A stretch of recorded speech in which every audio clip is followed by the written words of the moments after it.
Now we're going to look at the partitioning of Africa, the African continent. Over the course of the 19th century, nearly the whole African continent was claimed by European countries. So it didn't start out that way, but this was a transition that took place over really that whole century. And that's kind of what we're going to be looking at here. So we, of course, also want to look at the causes and effects of this as well. So one of the first things that really happened was you had a missionary named Dr. David Livingstone. And Livingstone he was the first white man really to try to do humanitarian and religious work in Africa.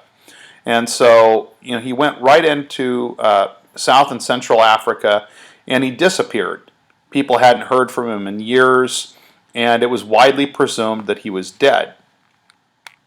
So, Henry Morton Stanley decides that he's going to go and look for Dr. David Livingstone. And so, he goes out, tries to find David Livingstone. And, his newspaper reports created a great deal of interest amongst European countries and what was going on in Africa. Stanley does eventually succeed in finding Dr. David Livingstone. It's not an easy process, but eventually he manages to track him down. When he finds him, he is alleged to have uttered the now famous words, "Dr. Livingstone, I presume." Whether or not he said that, I don't know. It's really hard to say. But, certainly when he found him, it was pretty obvious who he found, to find a white man living in a small village. But then Henry Morton Stanley spent more time after finding Dr. David Livingstone, and actually really crossed back and forth across the continent,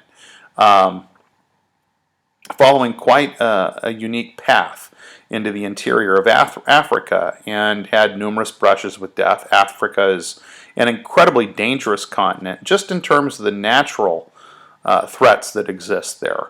Everything from the monsoon season, from dangerous animals, dangerous snakes, malaria, a number of things that can cause a problem. And at one point in time, his group is attacked by cannibals, but they do begin to explore the interior, and this eventually leads, like I said, to Stanley beginning to kind of seek aid in terms of doing his exploration from the King of Belgium, and Belgium begins then to really kind of move into the area of the Congo.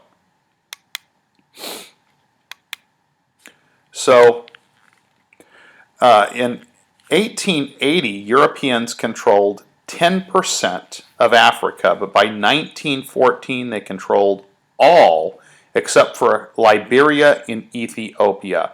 And so this transition or colonization or partitioning of Africa takes place really over a pretty short period, about 35 years, a little less than 35 years.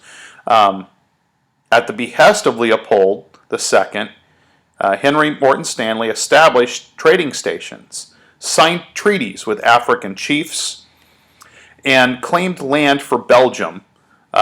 Rubber tree plantations were created. Leopold's incursion into the Congo Basin also raised the question of the political fate of Black Africa.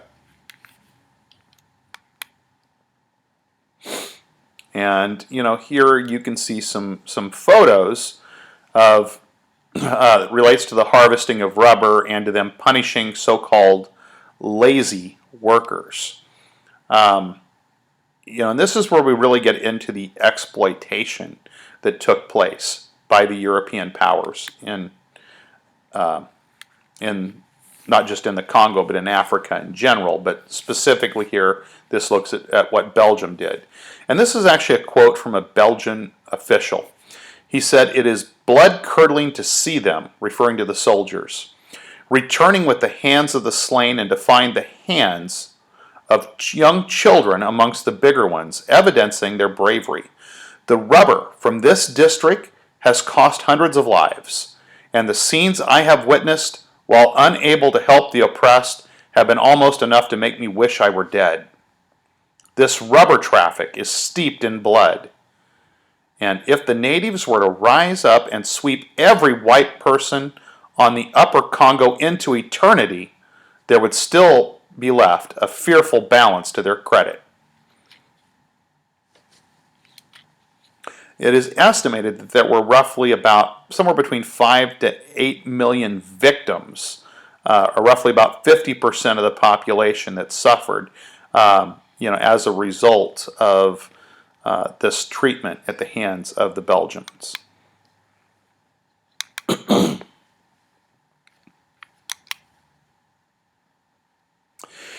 And in 1884 to 1885, they held the Berlin Congress, where they established the rules for the conquest of Africa. Also kind of sometimes referring to a paper partition, where basically they decided kind of which European countries would take which areas. This was sponsored by Otto von Bismarck, and he sought to prevent conflict over imperialism.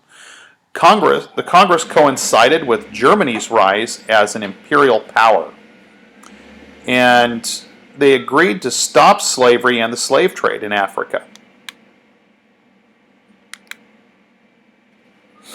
Britain was perhaps the most enlightened of the imperialist powers, though still oppressive, and it took control of Egypt in 1883, kind of proving to be a model for this new imperialism.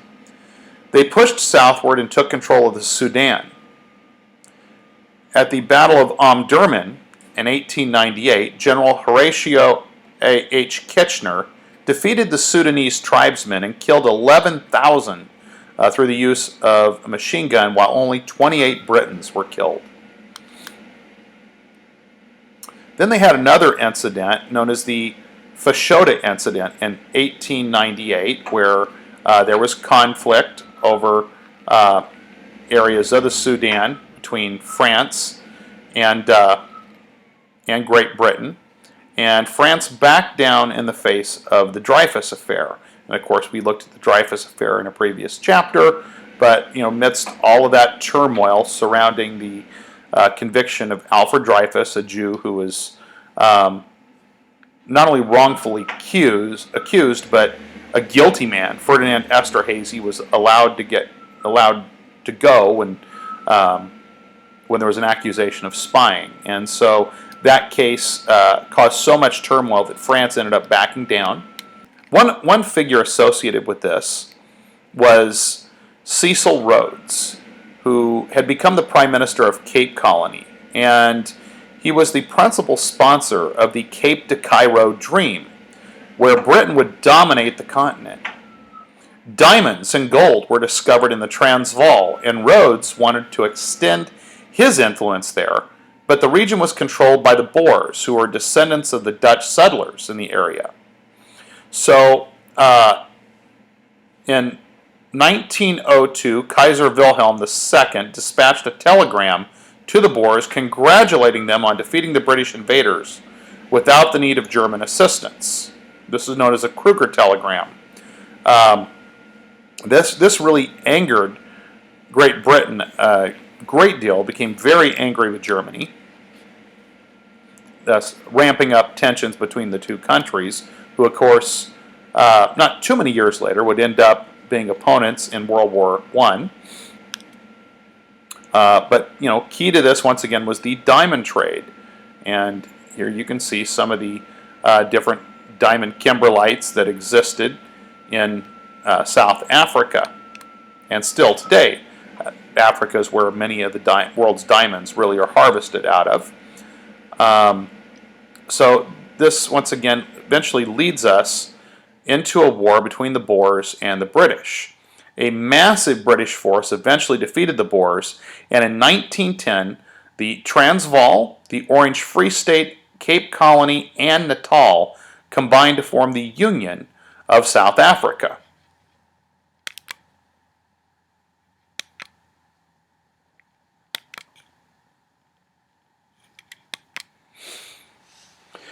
Now we'll talk a little bit about West Africa. Africans fought back against European imperialism, In West Africa, Samori Touré fought French forces, and Ya Asantewaa was an Asante queen who led the fight against the British in West Africa. Another female leader was Nehanda of the Shona in Zimbabwe. In most cases, though, resistance was not successful. However, Ethiopia was able to keep its independence. Earlier, Ethiopia had been divided up amongst a number of rival princes who then ruled their own domains. Menelik II modernized his country and trained an army and successfully resisted the Italian invaders.